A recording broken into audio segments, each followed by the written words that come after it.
Konrad, good to see you, mate. How have you been? Yeah, all good, thank you, Matt. Lovely to see you, lovely to be here. Nice. Craft, how are things at Craft? Yeah, good. Nice year last year, lots of change in the industry as ever, so lots of stuff to research, lots of stuff to follow. How about you guys? Yeah, pretty good over here at FX. All busy, lots of exciting stuff coming up, lots of exciting releases coming up for us on the TV front, so yeah, pretty good. Last time I saw you, I think, was probably last year, around the time we were presenting some of the research we did. That's right, yeah. Yep, all about the use of television in the home. So that was super exciting. We did it at Stream Made Easy live. After we obviously had those 2 or 3 months working with you, getting into the nitty gritty of it, which was actually a really fun process for me. The first time I've done the kind of research stuff. I don't know if you want to share a bit about that process and what we went through. Yeah. Well, I mean, it's always fun doing it, isn't it? And taking a step back and seeing what's going on in the industry. So I think you approached us to say, we want to take a step back and truly understand what's going on, specifically with younger people, I suppose. We stretched that definition to millennials who are kind of getting middle-aged now. Well, the funny thing is, at the event that I presented it at, it was the first time I realised that I'm not young anymore, because I'm a millennial, and I was there presenting this stuff, like kind of representing the youth, and then there was others in the crowd that were millennials, and they were like, "Not really young though, are we?" And it was like, "Oh, okay." And I actually even remember, I feel like I offended the crowd a little bit because I didn't include anyone older than millennial, and they were like, "Does that make us not young then?" And it was quite funny. I'm under no illusions. I mean, I'm a very late Gen Xer, 8 months, and I would be a millennial, but I'm technically a Gen Xer, and I was mortally offended when you excluded us from the sample. Yeah, but I think the reason we did it in the first place was because, I guess, having been in this industry now for almost 10 years, I think we've been seen as this young kind of growing company, and we were often fielding questions at networking events, like, from people trying to understand how the youth interact with TV and what their habits are, and rather than just guess and give knowledge from what I do here in terms of speaking with the team, which is quite young. I thought, why not do some research, figure it out. Yeah, I mean, sensible, and I don't just say that for a mercenary commercial gain, because I mean, as I think we talked about at the time, there's a lot of contradictory, non-evidence-led, frankly, nonsense talked about how younger people do anything, but specifically when it comes to their media habits. Yeah. Any like biggest nonsense you've heard? They don't watch TV. They don't watch linear TV, and I mean, there is just so much incontrovertible evidence out there to disabuse people of that notion. But it's amazing how sticky that narrative is, even though it is sort of demonstrably false. Yeah, what I found super fascinating from the research we did, and it was kind of a bit of a hypothesis, but obviously when children are young and the television set in their home is really owned by their parents, obviously they're spending a lot of time consuming video on a mobile phone or a tablet or maybe even a laptop. But what we found is as they got older and I think their life situation changed, and they maybe owned a television of their own or had their own front room that they had a bit more control over, they naturally gravitated towards that bigger screen. And I think if I rewind 5 years ago, there was a lot of talk around, mobile first, kids aren't going to use TV, they're just going to be on mobile. And at the time I was like, really? Like, people are not going to want to watch TV, they're going to be on these phones all the time. But obviously we kind of debunked that with the research that we did. Yeah. And I think you've got to understand how, and this is not just about media habits, this is just in general about, sociocultural phenomena, and, that we're all the products, all our behaviours are the products of sort of 3 effects, really. A period effect where something changes or something happens that affects everybody. So in our world, that might be, universal access, pretty much universal access to broadband, or, whether you are 85 or 5, you have access to BBC iPlayer, for example. So that's a period effect, right? Then there's a life stage effect, which is, we all change as we get older and things change for us, and that's quite predictable, actually. You can look back over decades worth of data and see that the same generations have gone through very similar changes. And then there are certain things that are generational traits, but they're usually overstated, especially in the media, especially in the marketing industries. And I think that's kind of where our industry is sort of fetishized youth to a certain degree, and everything's got to be a generational effect. And sometimes it's just the fact that these are young people and they will grow up. Yeah, exactly, and they have constraints in their living situation, which means they're behaving in a certain way and using certain devices, right?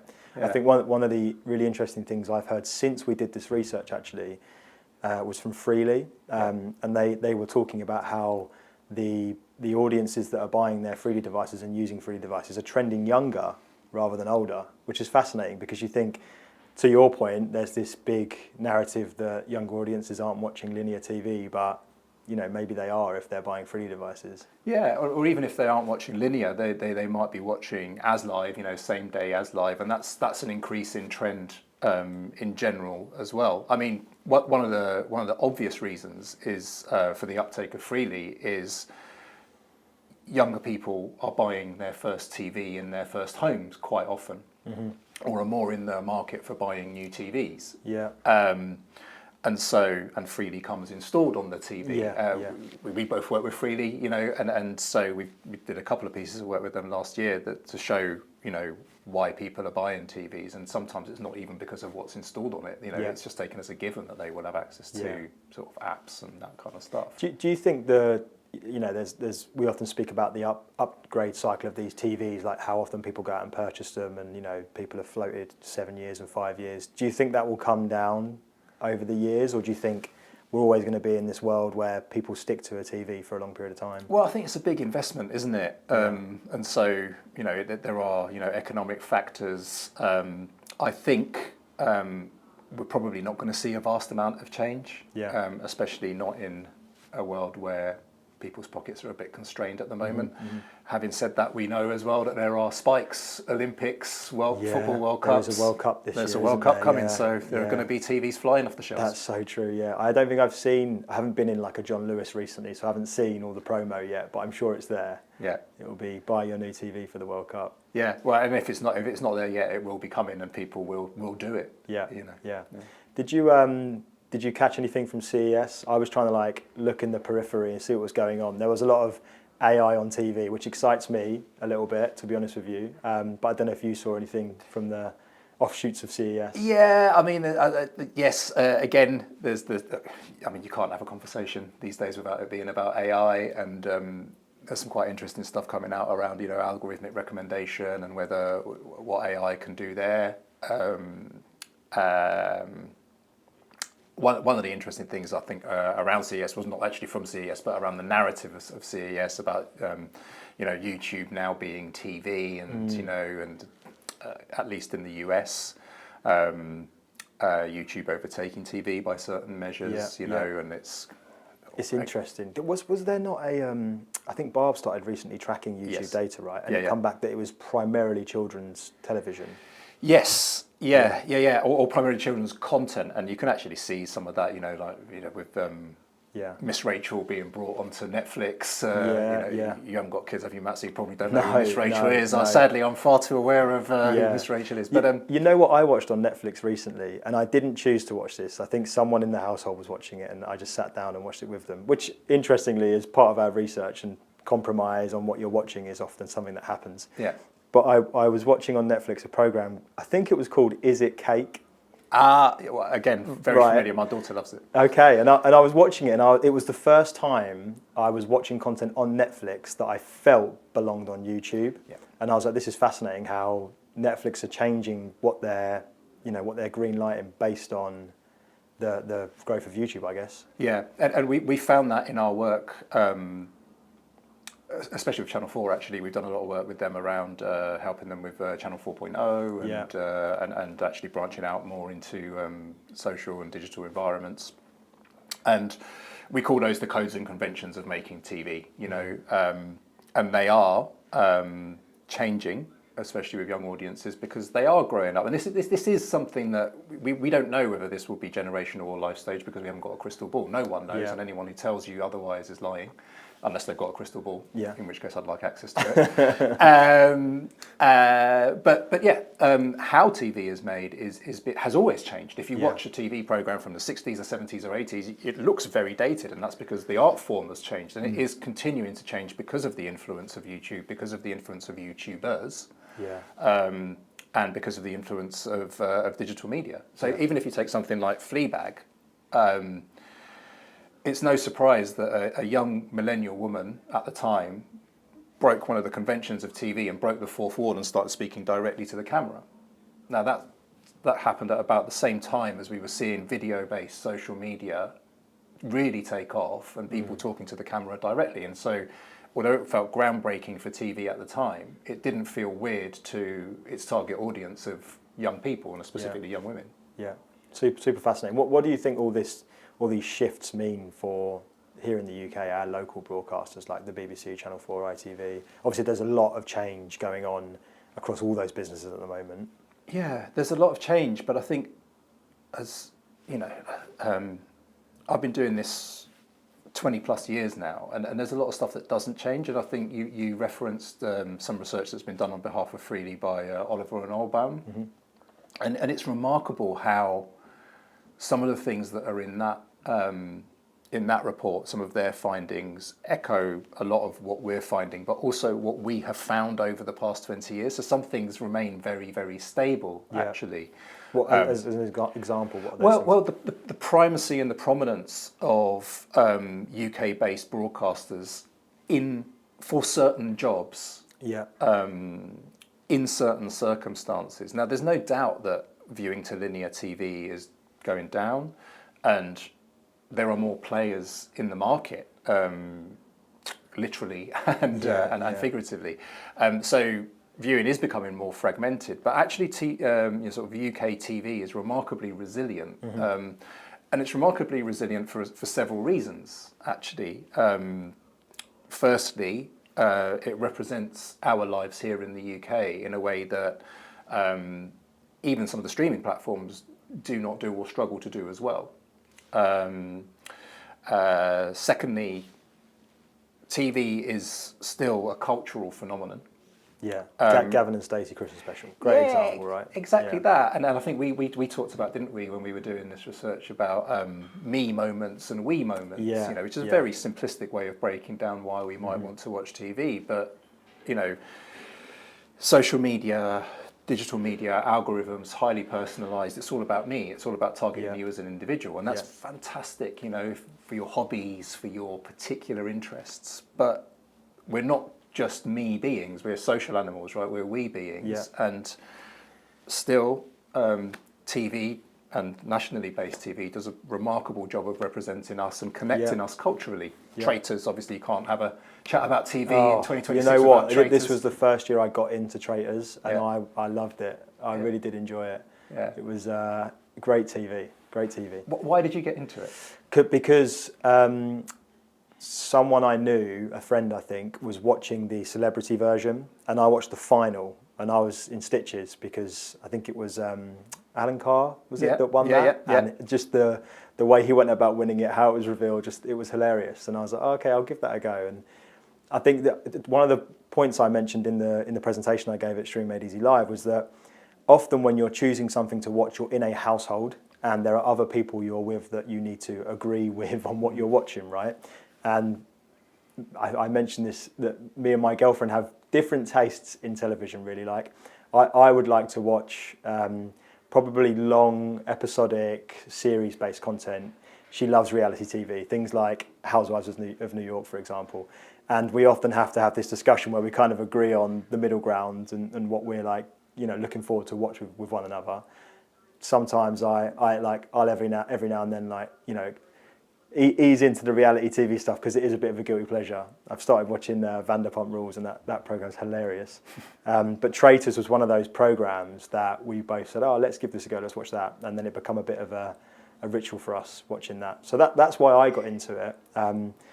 But I think, like you've said, you can't really, if you're talking about TV with friends and Traitors is on, it's one of those things that just naturally comes up. So to your point around cultural moments in this country, that's a really great example of why the local broadcasters remain relevant. Yeah, I did see recently, I think it was last week, that Ofcom are going to start regulating the streamers. Yeah, right. There's some news. There was some news on the media leader this morning around that. Yeah. Exactly. Yeah. So maybe that will start to level the playing field a little bit as well, because it has been a bit skewed over the last 10 years, I'd say. Yeah.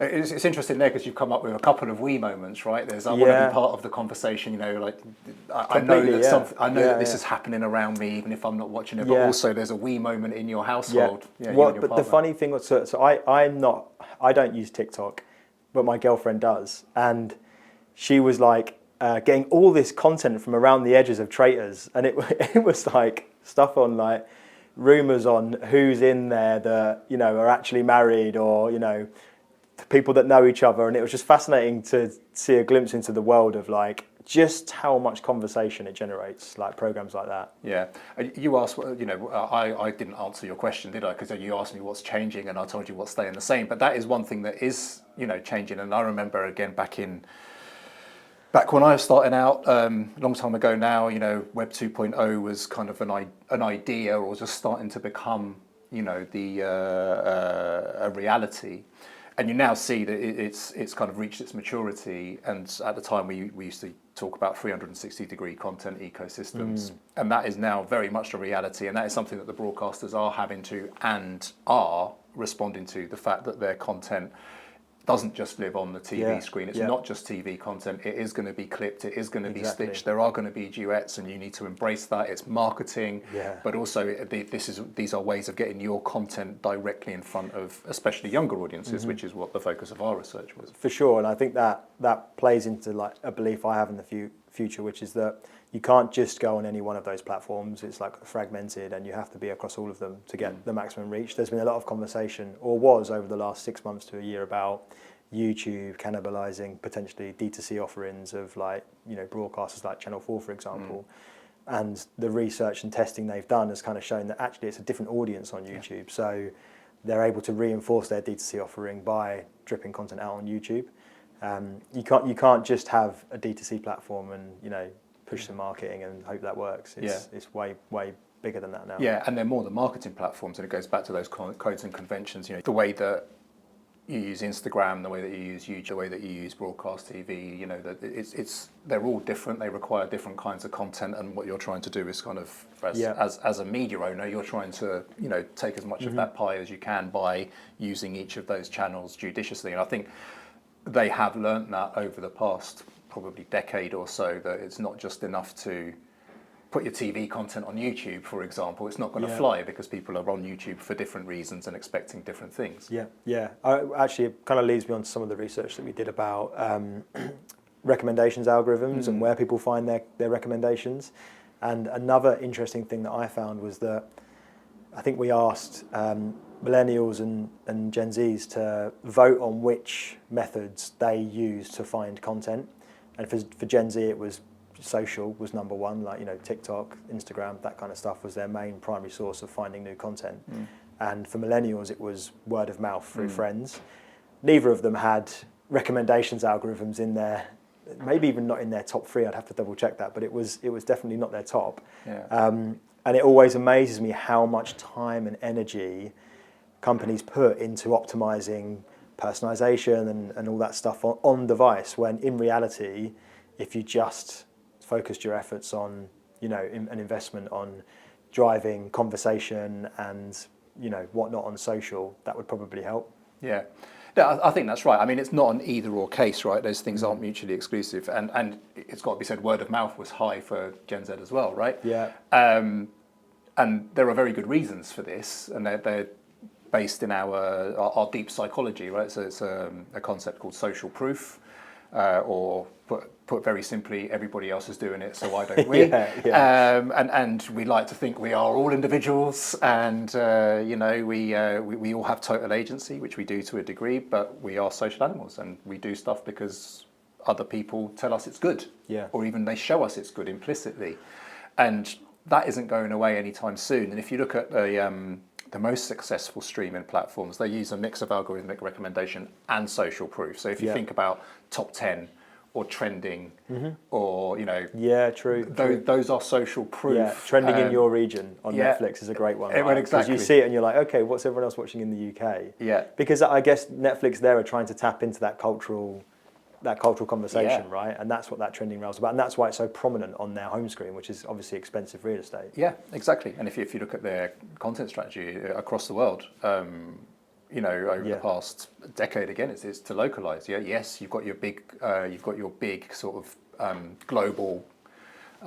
international set pieces, but they're making Danish content for Danish people. They're making Polish Yeah. people for Polish people, and so that speaks to, if the world's biggest streamer is saying implicitly that just having these big global titles isn't capturing all of the audience's needs, that tells you something. Yeah, for sure. On the subject of the world's biggest global streamer, do you think over the next 5 years, 10 years, that's going to shift because Netflix are kind of like now kind of possibly losing out to YouTube to a degree? Like, is there going to be this sudden shift? Because I often look at it and go, the last 10 years of streaming was defined by Netflix, but maybe the next 10 years of streaming are going to be defined by YouTube. Yeah, I think On TV, that is. Yeah, I'd like to think I'm reasonably well informed about this kind of stuff, and I still struggle to categorise YouTube. Yeah, because I yeah. think YouTube, we do have an issue of comparability here. That For sure. YouTube can be all things to all people, right? It's a shorts platform. It's a music platform. It's a huge music platform, right? And so a lot of our figures for YouTube and our data for YouTube is skewed by stuff that isn't actually TV or TV needs. And I would say even, I'm a middle-aged man, so I need to know how to fix a radiator, right? So because I don't know, because I'm not very handy, right? Yeah. So a lot of YouTube is that kind of how-to stuff, and the long tail of content. Yeah. Yes, there are your Mr. Beasts. Yes, there are your iShow Speeds, KSI, Sidemen, etc., etc., etc. But YouTube is really well suited to the long tail of content. I'm yet to see fully that it can do the same job that TV does, and I count Netflix as TV. Yeah. Yes, okay, it's, we get obsessed by distribution. It's coming over IP, it's time shifted, they don't have any linear. The art form, the need states that it performs, that it meets in the audience's eyes are the same as or similar to TV. So I, in answer to your question, I wonder whether YouTube will define TV quite the way that it's been predicted that it will. Yeah. I guess the way I see it is ultimately anything that's distributed onto that connected TV device, it's on there competing for an individual's time at the end of the day. And whether we categorise it as TV or not, it is competition, right? And if someone puts their television on and they choose to open up YouTube rather than BBC iPlayer or Netflix, it's hard not to go, okay, maybe this is TV in some capacity. Well, yeah, no, that's a perfectly fair point. I think I go back to this, well, two things. One, the resilience of TV, because and you go back to the need states. So this is it's a sort of psychological concept of why do we watch the things that we watch, or why do we do anything that we do? But in the context that we're talking about, why do we watch the things that we watch? And those need states do not really change. And we've done a lot of work for Thinkbox, for Channel 4, some of it published at the Royal Television Society, that kind of stuff, that shows that different kinds of video, different formats, satisfy different needs. And those needs have not changed significantly in the 20 plus years that I've been doing this work. And so, again, yes, YouTube can own a bit more of certain needs, but it is tied to certain things more than others. And traditional TV and traditional TV formats, I think, are more resilient than we think. I see. So you're saying that they satisfy a particular need that, say, YouTube can't. Yes. Which means that or doesn't. Yeah. Which means that over the next 5 to 10 years, it would be surprising to see YouTube completely wipe the floor with everyone because they're not satisfying that need in the same way as, say, Netflix or BBC are. Absolutely. And if they do, it will be because the BBC have taken a decision to put the traitors on YouTube, not because YouTube have made something different. That's so true. Right. And so at that point, is it YouTube wiping the floor with TV or is it TV collaborating YouTube? Exactly. You know what I find fascinating at the moment is that there's so many big YouTubers moving to what we would traditionally call TV. Yeah. whilst loads of what we would call traditional TV companies are starting to distribute their content on YouTube, Yeah. which kind of suggests that it is like a symbiotic relationship that they're going to have, right? TV and YouTube. I think that's exactly right, and it goes back to that 360-degree, Yeah. you know, media ecosystem that we were talking about. On YouTube, one thing. Sorry, this is a bugbear of mine that I. And this is a sort of real geeky point, but you know, if we want to talk about real audience behaviour and real trends in the industry, we have to be pin sharp with our kind of evidence, right?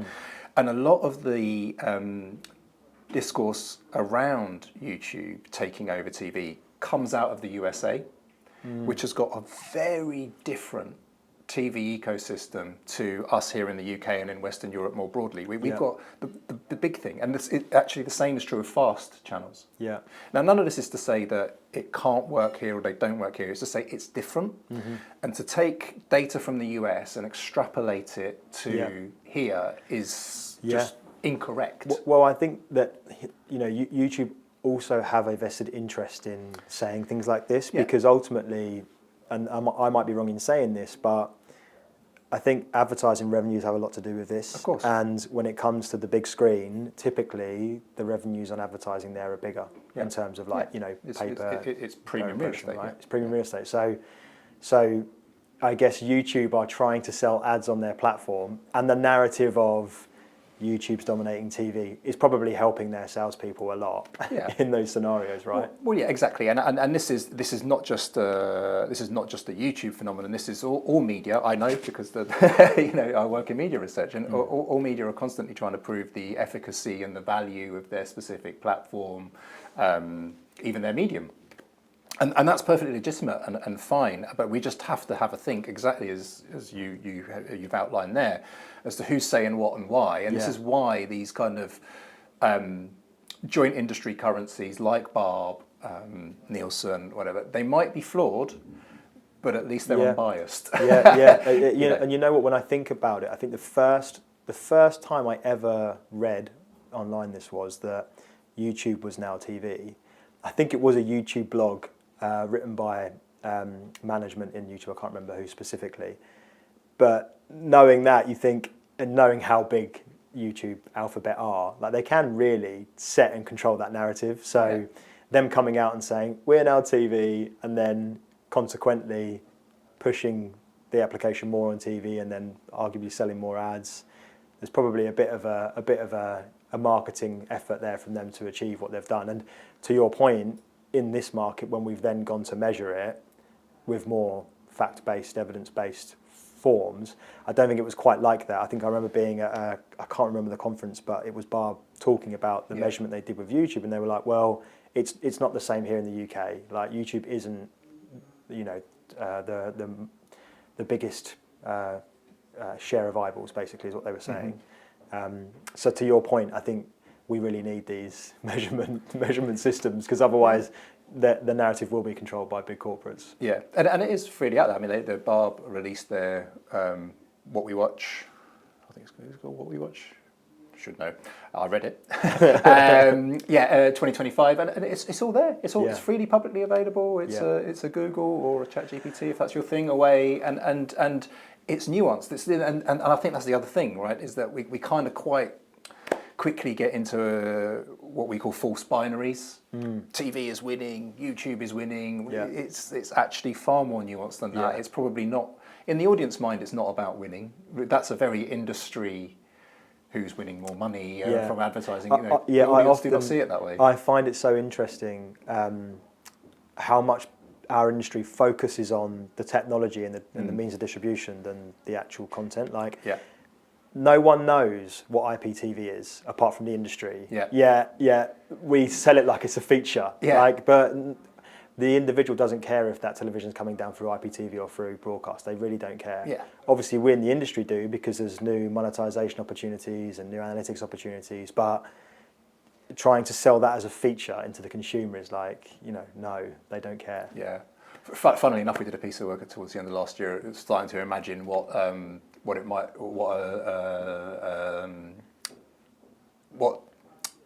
the future might look like in the case of the next digital switchover, or the final digital switchover and a move to total IPTV, and consumers are like, for the most part, like, I really do not care what pipe it comes down.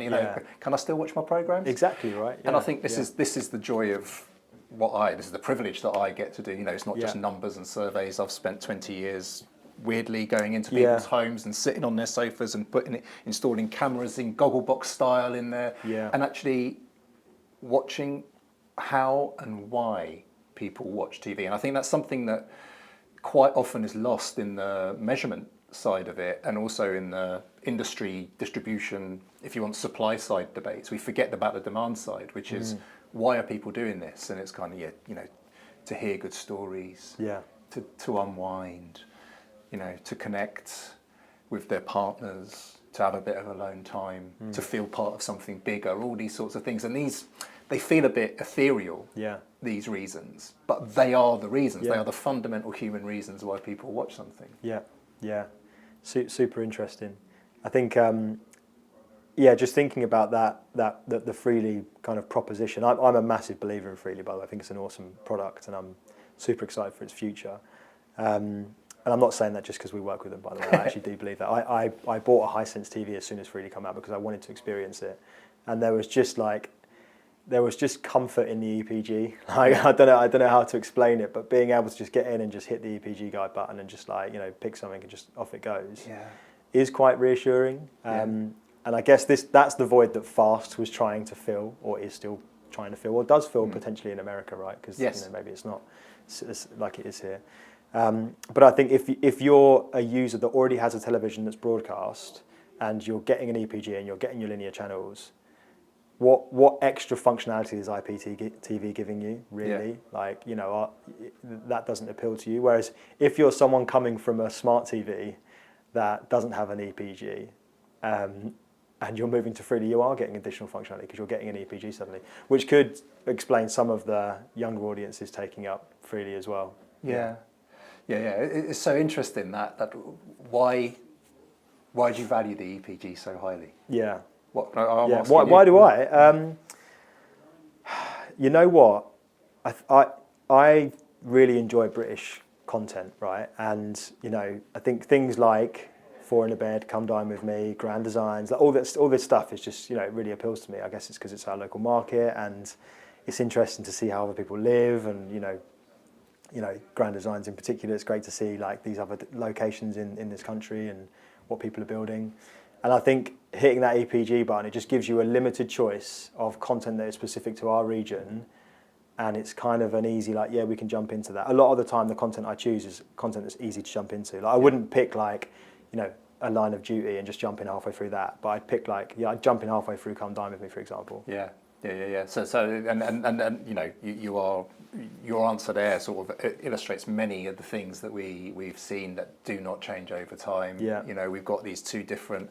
It's a bit more complex than this, but just for the ease of understanding, we talk about these two different states of viewing TV: scuba diving, which is kind of like deep, and snorkelling, which is shallow. I remember you mentioning this to me during the research. One of the best things about doing the process review was that I think what I expected when we started doing the research was to start from no knowledge, go out there and do a survey and get knowledge. But going through the process review, you had so much knowledge on this subject already that just from being in the room with you for 2 hours, I felt like I leveled up my knowledge, and I was like, oh, right, I get all this now. And this was one of the things you mentioned, this idea of scuba diving for content, which I found was a really nice analogy. Yeah, thanks. That's very, very kind of you to say so. I mean, that's like 20 plus years of accumulated. Exactly, right? Yeah. I don't kid myself that I have anywhere near your knowledge, but it was a fun process. Yeah, but it's also about being open-minded and just trying to be evidence-led. But this scuba diving and snorkeling thing is true, and remains true,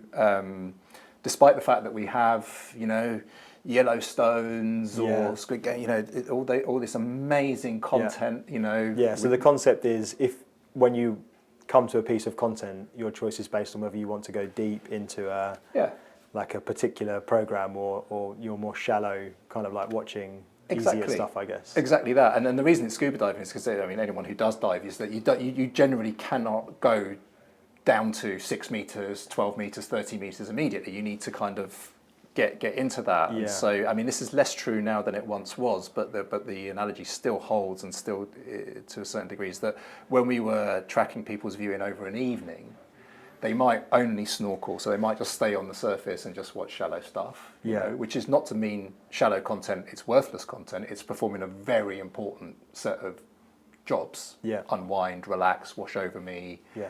I've had a hard day at work, I need Yeah, that. But generally people didn't, you know, go into a really deep state. If they ever did go into a deep state, let's say line of duty, to use your example, they probably start with a little bit of come dine with me or whatever, Yeah. right?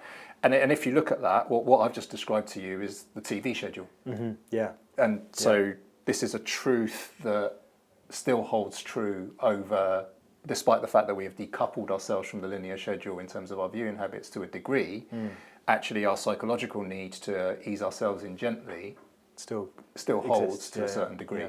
Fascinating. Yeah, it is. And that, at the end of the day, you really need to understand the human, Yeah. right? And Yeah. what's going on inside their head and what's going on inside their household Yeah. to truly understand what people value within Yeah. TV content and why they watch. And that even extends into TV platforms that they Yeah. choose. Yeah. Konrad, absolute pleasure. It's been fascinating talking to you. I feel like we could talk about this for hours, really. Probably should do a part 2, I think, if you're up for it. Sounds like a plan. Nice, we'll follow up with that. But yeah, really appreciate you sharing your wisdom, and hopefully I contributed to that too. Yeah, well, no, good to talk to somebody who thinks as deeply about the industry as you do, Matt. So it's been a pleasure. Thanks for having me.